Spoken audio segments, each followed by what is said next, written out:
Nintendo's next big exclusive is finally here, and it's none other than Metroid Prime 4 Beyond, yet the usual hype surrounding Nintendo's games seem to be absent this time around. It's not the same level of, say, a Pokemon or a Super Mario, yet the roots of why there's even an iota of controversy around Metroid this time around is really understandable. Obviously, Metroid games have uniquely had something that other Nintendo games for the most part, not all, but mostly don't do, which is that Metroid games in the past decade and then some have all been made by developers not really owned by Nintendo, and specifically I'm meaning Western studios. You had Metroid Samus Returns, Other M, Metroid Dread was done by Mercury Steam, and of course the Prime series is done by Retro Studios, which has also developed the now soon to be released, or I guess it comes out today actually, Metroid Prime 4. It is unique in that sense, because it is a Japanese IP primarily made by Western developers in the last 2 decades, which isn't very common, but hey, it's been that way for a long time when it comes to Metroid at least. But this time around, there seems to be a lot of trepidation and anger around Prime 4, and why is that? I want to dive into that because it's a bit of a mess, and how honestly this whole story, it just feels like a humiliation ritual for the fans who have stuck by this series for so long, and how Metroid fans honestly deserve far better than what they're getting these days. If you've played Metroid in the past, you would know that these games are about a certain feeling, that being specifically isolation. It's sort of very similar to how Dark Souls feels in a way too. Metroid is usually always just about Samus Aran going to some alien planet, things go wrong and she's kind of alone and now she has to escape it while dealing with some ancient alien threat. It's a perfect setup for a game series, because the tissue of the game's direction is just so malleable for developers to work with every time, although Metroid's most controversial game was likely Other M, which was when Samus was made more into like a damsel in distress character and pining for the love of a man, which is weird for her, and the game had a lot of dialogue which fans weren't crazy about. It's sort of the same problems that seem to be plaguing Prime 4 to a degree as well, despite the whole damsel thing, but the big issue that players are having this time with this game is simple. Prime 4, it feels too much like a westernized game, especially these days. I already know the concept is kind of stupid, like duh, of course it's western feeling, Retro has done the Prime games before, and yes, you're right. But comparing how western games were made back in 2002 when Metroid Prime first released on the GameCube to say now in 2025 with the Nintendo Switch 2, it is, like, let's be honest, completely different. The design philosophy of what western games mean these days is nothing like they were before. In the 2000s, video games obviously still had dialogue and cutscenes, I know that, but the core philosophy back then especially was that gameplay was always king. Flash forwarding to now, it seems more like western games especially have begun to be very handholdy, and frankly a lot of these more westernized games, they do tend to have characters that just, let's be real, they just never really shut up. I mean, you only need to look at some of the games that have come out in the past 10 years to prove this. God of War 2018 and Ragnarok had Kratos accompanied by his son Atreus for the most of it. I mean, a young boy who just can't stop talking for most of the adventure. Atreus would become this crutch of what a lot of game developers started doing in video games, is this like convenient stand-in for the developers to walk alongside you or something. And this was also present in, say, Horizon Zero Dawn, and especially in Forbidden West too. The idea of either like the companion character, or I guess the main character even, just never shutting up the entire adventure, constantly telling you slightly how to solve puzzles, filling the room with words because a lot of these games were afraid to keep you in silence for too long. These Western devs, I guess, believed allowing a player to just sit in quiet isolation was somehow immersion breaking. I mean, they even did it in The Last of Us Part 2. You're never without a companion in those games either, besides very few key sequences in it. Characters are constantly talking, telling you, hey, what's that? I think I see something there. We should try using that ladder. Did you maybe think we could like boost one of us up there to grab this thing? Like, you know what I mean. You've heard it in games before. Even stuff like Borderlands 4 recently, really the whole Borderlands series actually, they haven't even learned that lesson either. That's another series where characters just can't just shut up for the majority of the game when you're just playing it. And Metroid Prime 4 is seemingly more of that again, and it contradicts what players really want to see with Samus's next adventure. Because need I remind you, Metroid Prime 4 was announced in 2017. Almost 10 years later, we finally have the game after multiple delays and restructures and restarts. And then players find out that Samus was being accompanied by multiple human characters in this game that just, like I already said, won't stop talking. shocking. One of these characters is Miles McKenzie, who if you've been keeping up with the game, all of you definitely know who Miles is. And if you somehow don't know, here's the infamous clip that made Miles McKenzie famous to Nintendo fans for all the wrong reasons. Watch this.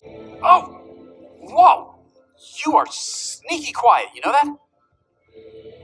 You're alone, on a planet, with no hope of survival. But you're also not sitting next to Phil anymore in that cubicle, so... Win? As you can see, Miles comes across like Joss Whedon himself wrote the character. He's like the living embodiment of, it's right behind me, isn't it? Or, well, that just happened. It's peak millennial dialogue slop. And this was a warning shot against Metroid fans because whatever Miles was meant to be, that was not Metroid. It really didn't help when you had Miles also saying stuff like this, like, watch this short clip too. So, where to? It might be a good idea to check the map and get our bearings.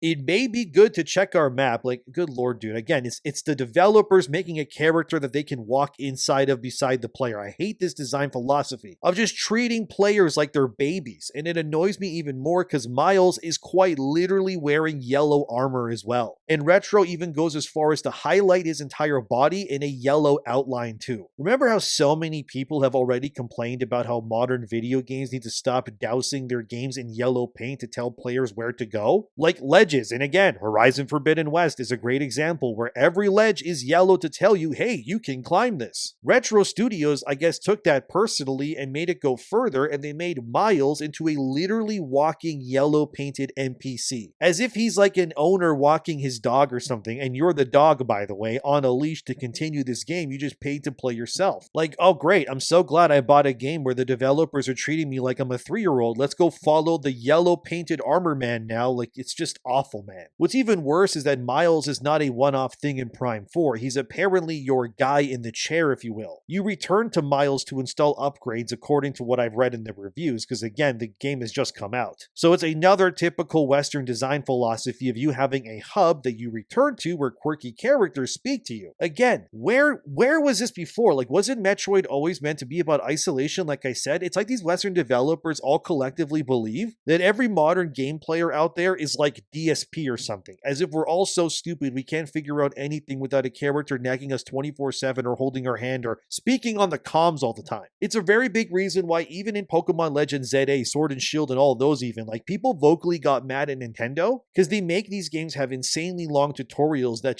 they just keep on going, dude. They never end. Like, we get it. It's a Pokemon game. We catch Pokemon in battle. You don't need to hold our hands so tight like we're 5 years old. We can figure these things out. Just for the love of God, let us go. Just please already. Just do it. Like, I was also actually looking forward to Prime 4 myself. But the idea of these Western slop characters telling me, did you know you can save your game? Don't forget to upgrade your gear so you can fight bigger threats, Samus. Like, yes, we get it. Game progresses. Enemies get harder. It's not rocket science. But these developers, they just refuse to let you play the game. It's actually a big reason why I have never replayed many Western games that have released in the past 10 years. Because let's be real, why would I? Why would I want to put myself through these characters speaking constantly and I can't skip it? Like, sure, God of War 2018 was fun to play, but you can't skip the cutscenes. I don't want to stand there listening to the same cutscenes again and again before I'm allowed to play because you won't let me skip it. Like, just let me play the game already. With Metroid, Samus barely speaks already, and like, that's on purpose. Like, here's the thing, right? Look at Breath of the Wild. Yes, the game has voice acting and NPCs that you can talk to, but the vast majority of Breath of the Wild as an experience is just you running around and exploring at your own pace and figuring things out. You don't need some guy or girl constantly telling you, did you know there's a shrine here? You just gotta do this. Like, thank you.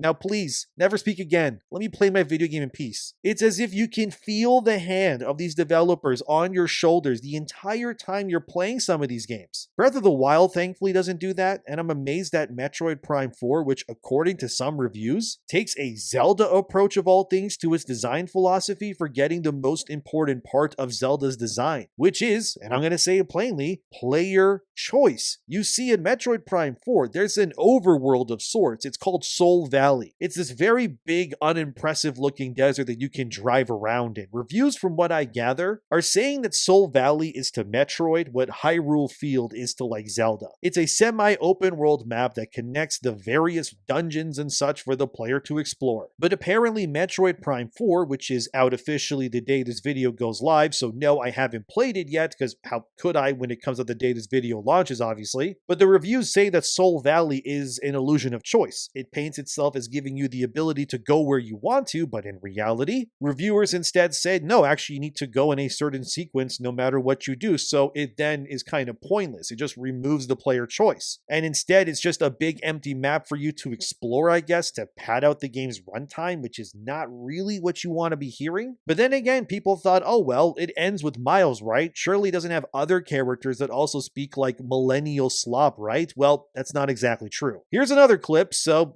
please watch this too. Sarge! Armstrong, you all right? I'm good. You? Yes. While I was waiting, I was studying this hologram. Wow. Samus? It's really you.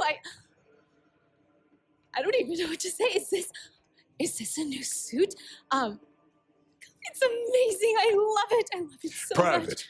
Yes, sir. Yep, this is definitely made by modern Western developers, isn't it? The game characters and overall feel, it honestly gives me Halo 4 vibes, which is not great. And Andy Robinson, that's a game reviewer, who is the source of that Metroid clip you just saw, actually confirmed, as seen here, that, yeah, a bunch of 343 developers who worked on Halo 4, 5, and Infinite actually worked on Metroid Prime 4. And, yeah, we can tell, because that just proves what they were doing then. That is not what I wanted to hear, but there you go. It is starting to make sense now. Look, I'm not saying Metroid Prime 4 looks bad. It looks fine. It doesn't scream day one Nintendo first party purchase to me though. In terms of also the psychic powers, which is like a big push for this game, after looking into them, they don't really seem that unique. One psychic power lets you place purple platforms to jump onto to reach over gaps. So you mean double jump then? That's not exactly a unique power. It's just a double jump. Another psychic power is you can shoot out energy and then guide it around corners to hit stuff like puzzles. So like a Batarang in Batman Arkham, I guess. Not exactly crazy innovative ways of doing things, but it's, I guess, better than nothing. But what's insane to me is that besides these NPCs sounding like weird Redditors, I had to go looking into how many studios also worked on Metroid Prime 4. Because obviously every review will bring up Retro Studios working on it, but was that it? Well, as Nintendo Life here confirms, they state it was not just Retro that worked on Prime 4. So, guess then, alright? How many do you think worked on it then? One studio? Two? Maybe three studios? Nah, dude, look at this list, man. Metroid Prime 4 took 21 studios working together to some capacity to bring this game to life. Yeah, you heard that one right. 21 studios for this game. For comparison, Black Ops 7 had about 10 studios working on that one, which makes this work on Metroid Prime 4 just seem ridiculous in comparison. I then had to go look up other Nintendo games because this can't be real, but as seen here, Google says that Breath of the Wild only had 2 development studios working on it. Same goes for Super Mario Odyssey, which was also made by 2 studios as well, and more recently, Mario Kart World, as seen here too, they had 3 studios working on it too. So clearly Metroid 4 was a mess behind the scenes, because what do you mean that 21 studios worked on this thing to some capacity? That's actually crazy. They also, for some reason, changed Samus's voice actor, which used to be Jennifer Hale, as IGN reported here. You know, the same lady who did Fem Shep in Mass Effect? I don't know, man. This whole thing is just kind of stinks to me. Like, look, okay, the game looks fine, but you gotta wonder where Nintendo went so wrong here and why it took 21 different studios at varying points in time to work together to make this Frankenstein of a game. Especially considering that Nintendo already nailed the feel and what people wanted from Metroid when they did Metroid Dread, which was made by Mercury Steam, yet here they just kind of went off the deep end. Then we have Digital Foundry, who, in case you don't know, they don't necessarily review game stories or anything. They're all about the performance, the graphics, that sort of thing. Anyway, Metroid Prime 4 is marketed as a true 4K experience on Switch 2 apparently, but that's not true. Here, watch this clip. Surrounding world doesn't appear quite as sharp. So I found another edge, and that gave me a different result, 20 out of 30 steps, resulting in 1440p. The explanation? The visor surrounding the screen is rendered separately and composited into the main scene. In fact, those edges might even be 2D elements. It's actually a little difficult to tell. There is at least some lighting applied to it, but it could just be an overlay. However, because the visor is always on screen, your eyes kind of perceive the overall image as being sharper than it actually is. Yeah, so like Digital Foundry said, the 4K push is kind of BS by Nintendo to push it as a feature, but unfortunately, that's not the end of the problems either. Digital Foundry also confirms that Metroid Prime 4 in handheld mode can compare to it in docked mode. The game apparently can't process true high definition range, it's sluggish in performance, and has blurry visuals. I'll let them explain it. Watch this too.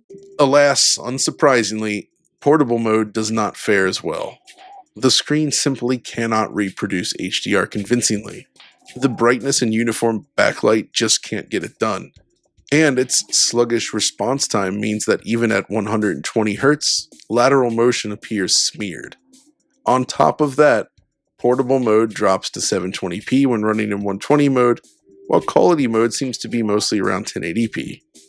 Image quality really isn't a problem in portable mode, but the motion and HDR issues definitely are visible. Yeah, look, I'm not trying to be negative here. I know Metroid has a sizable fan base and all that, and I'm happy that people are getting the game finally at least. But when you have to wait 8 years for this to come out, and it's sluggish in handheld mode, which is a big reason for the Switch existing, by the way, the game isn't truly 4K despite saying that it is on the box, and not to mention it has Reddit dialogue and millennial slop writing, because 343 developers worked on this thing. I gotta ask, at what point did Nintendo not look at this game and go, guys, what are we doing here? Nintendo is already getting crap for releasing stuff like Pokemon Legends ZA, which barely looks even like a console game at best, more so like a mobile game. Maybe that's even insulting to those kinds of games too. But to give Metroid fans this game after so long of a wait, it just feels like an insult to me. I'm sure some people will still enjoy it, and like usual, Nintendo fans will glaze it because it's a first-party Nintendo game like they usually always do. But for really anyone that's outside of that zeitgeist where they can critically look at something and just see it for what it is. All I'm seeing is Halo 4 on Switch 2, but with Samus Aran, and you can drive around in a desert now. I mean, the game is still probably fun to play, but I think the issue is that people didn't want just fun, They didn't want the bare minimum. They expected and wanted a masterpiece after having to wait so long for how long they did, man.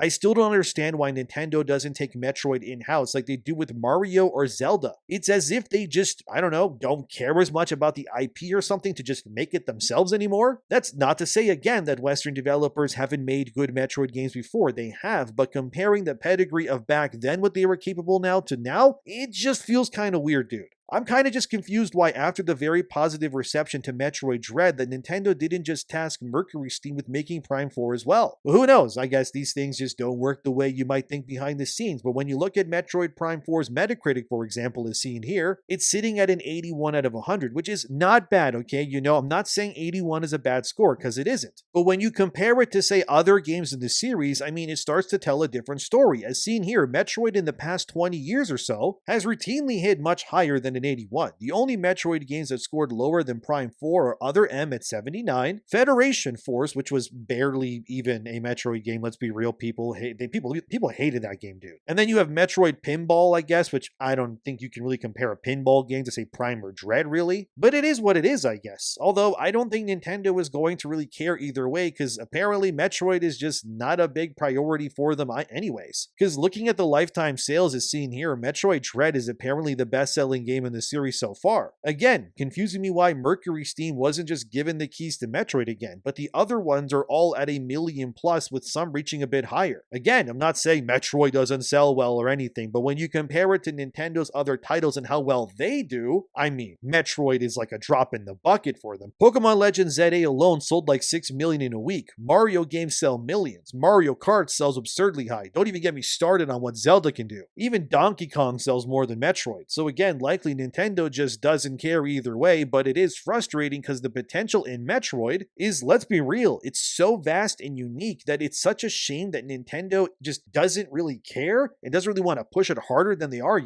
Especially after how well Dread did for them. I just don't understand why you wouldn't want to double down on that. But the doom pilling is already happening. One reviewer even said this: Prime 4's baggage is all over. The desert feels unfinished, Silux is underdeveloped, this is easily Retro's least cohesive game, and and they still clearly have the stuff. Prime 5 as a Switch 2 exclusive with a cohesive vision from the start would no doubt be in great hands. Like, Jesus dude, I think this comment summarizes best, which says, imagine waiting 10 years for a game only to be told the sequel is gonna be lit. Trust, I think I'd end it all. Like, yeah, like what are we doing, guys? We shouldn't be huffing on hopium for the next installment when the current one took almost 10 years to get here in the first place. Like, this is not how you do this. You can't say that a studio has the stuff to make this series when the current game is, in their own words, not as good as the previous ones. It's like going to a restaurant and the chef gives you salmonella and you go, it's okay, sure, I'm pooping my pants and throwing up violently, but the seasoning on that chicken, oh, it was so good. I could see the next chicken breast being great. Like, no, dude, you would never go to that restaurant again. What are you even saying? Look, again, I'm not saying or telling nobody to boycott Metroid. Play it if you want to. It's perfectly fine to do so. All I'm saying is I'm noticing this trend lately where Nintendo's exclusives are not scoring the way they used to, which is telling because if you look at a lot of Nintendo's games, a ton of them get, in my opinion, unfairly boosted by reviewers even when they have problems. Like the fact that Tears of the Kingdom was being glazed with 10 out of 10s when once the players actually got their hands on it, everyone was just confused because it felt more like an expansion than a true game. It's just crazy. Nintendo's first-party games,